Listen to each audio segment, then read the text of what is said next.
My name is Peter Murphy, and I have two books with Human Error Press. The first one is Underwater, and the second one is Wayward.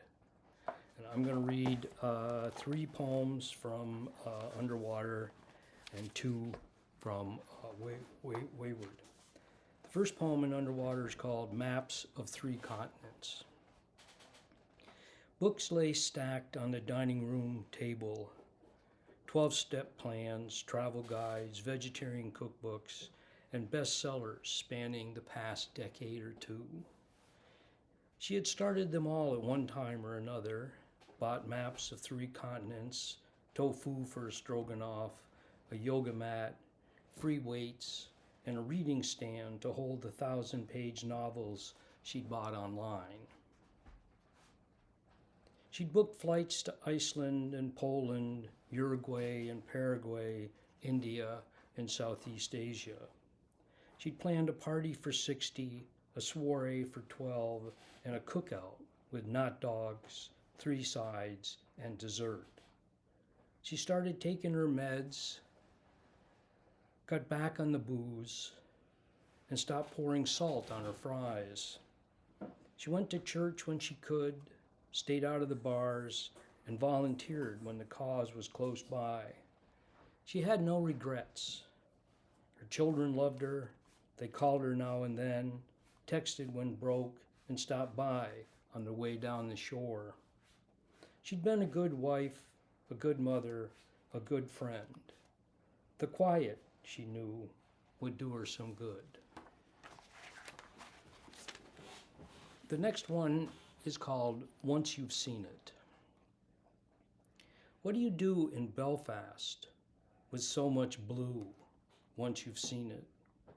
There's nothing special about having to die. Rubber bullets don't bounce. And then I'm going to read the title poem for the collection, Underwater. Jimmy tipped the Merc over the transom, almost following it in. Precautions seeped out with the smell of closing time. It's not the water, it's the air that makes traps rust. In the river, they'd be fine. The minute they break the surface, they start to rot. We traced his line all morning in the hope of a beaver to nail round for a coat, or a mink we'd stretch skinny on a board rubbed smooth. Bounty to cover bar tabs and calm alimony's rage. Jimmy curved the spring over the trap's blunt jaws past a trigger filed thin. He cracked black ice and placed the trap in a rung among the weeds. His fingers half frozen, he never tripped the pan. The stop-loss holds her head back so they can't chew off a leg. Muskrat saddles, fried and chicken gizzards would be payment enough. Then a couple out of Wayward. I think I'll read this one first, and then I'll read the other one last. Okay, this one is called Untitled. There's a reason it's free. It's not any good. Nobody wants it. It's used up, old, beyond repair. You can't give it away. No one will take it. It's falling apart. No use to anyone. It's a wreck. It's worse than a wreck. It's so bad they don't make the parts. And the garbage collectors will just toss it back up on the curb. Okay, and then I'll end with this one. It's called Cobwebs.